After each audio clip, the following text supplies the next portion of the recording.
So welcome back to another value-based YouTube video. So in this one, we're going to cover the topic of how to gain as much weight as possible in the shortest amount of time on any exercise. Whether this is because you need to break through a plateau or you're just aiming for a certain lift on a certain movement. Now with the method that we're going to talk about, they're the same things that I did to hit 150 kg bench press, 230 kg deadlift, and a few of the other lifts that you might have seen on my page. Since I've been going to the gym since I was like 13 or 14, the weight that I'm able to do on certain movements has always surpassed the scales, sometimes even the images, has always progressed at a rapid rate. At first I thought it was just genetically what I was best at when it comes to training. Then when I finally kind of learned a bit more about training, I noticed it was just because of the style that I was doing it in. And then when I applied this with more knowledge and kept doing it over a longer period of time, I never really hit a plateau, never hit a wall, and just consistently kept going up. And that method that we're going to talk about is just applying the basics with some complex training methods. Because most people will give complex methods a go. They might try paused reps, they might add more tempo into their lifts, take it a bit more controlled, but they'll forget to add the basics on top of that. You can't have one without the other. And when I'm talking about the basics, I mean tracking your lifts, sticking to the same plan, not getting distracted, the things that we're taught to do when we start the gym, but then eventually just lose sight of with all the information you take in every day. So we're going to combine progressive overload with training in a harder environment. And the goal is to match our previous PBs and best lifts, because if we can get to the point where we can pause bench, our 1 rep max for example, imagine how much strength you'd have needed to put on for that to be reality. This is not just about 1 rep maxes or PBs, but even just hitting your normal set on a dumbbell incline press. These are the methods that you want to be using. But let's use the bench press as an example if I wanted to add some serious weight. So step 1, sadly, you need to put the ego on hold. Now, some people don't suffer with this, but if you're someone who in the gym will struggle to control the lift because you know you could go heavier if you just went and did it the old-fashioned way of just throwing the weight around, you need to drop that. Because anytime you go to the gym and throw a weight around that you know you can do in a comfortable environment, you're not growing. Your body's not being given a reason to adapt, and you're just kind of showing off to yourself what you can actually do. So if you try this and you feel 10 times weaker, you're doing it the right way.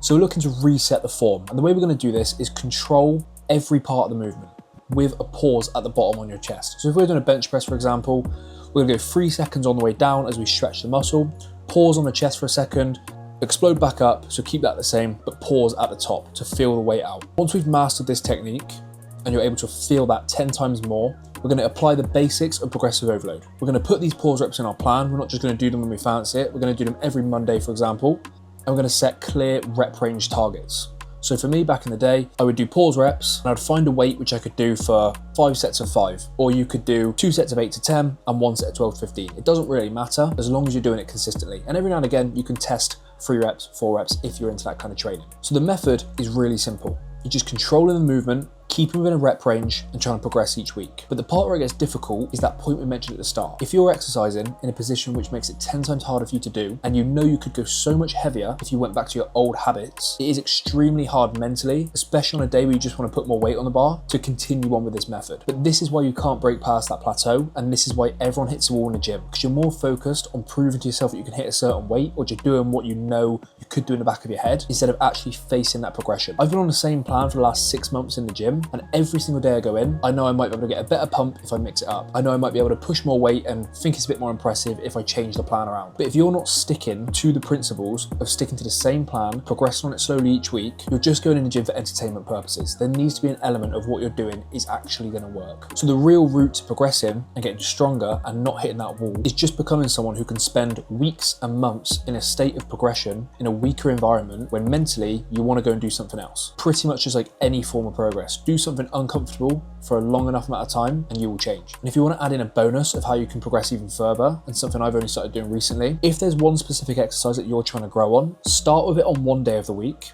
and then do it later in the workout on another day of the week. So going back to bench press, you might start with it on a Monday, and on Thursday you might do another push day, but instead you start with shoulders and finish on chest. So you end up doing a bench press 3 or 4 exercises in. What's going to happen here is you're going to completely max out on the Monday and go all in because you have all the energy in the world, and then on the Thursday you're going to try and match those same numbers, but it's kind of going to be impossible because you're already fatigued. But the two work hand in hand, and grow at the same time, while still keeping it controlled and doing your pause reps. And exactly how this happened with me, the harder environment I was in was because we're in lockdown, we had to train with different weights, a different bench press, and in a cold ass garage. It's literally as simple as that. Because I had to go through months of training in an environment I wasn't used to, your body adapts to that. It's annoying as you get on with it, it's annoying as you go through it, but once you adapt to it and come out the other end, and I went back into the old gym that I was in, and it was warmer, better quality equipment, and I was used to it again, the weight was flying up. You're probably not going to force yourself to go sit and train in a cold garage if we're not in lockdown, but this is where you add in that control. So train in that weaker environment, still stick to the basics and progressive overloading, commit to that plan, do that exercise multiple times a week, one at the start, one towards the end, and you will smash through those plateaus, or you won't even hit one in the first place. So thank you for giving this one a watch. The next few videos that we're going to post are going to start to now document where we're currently at in the bulk. This is something I wanted to start off in January, but to be honest, the bulk is so mundane and simple, it only really took one video. But now, because we're coming towards the end,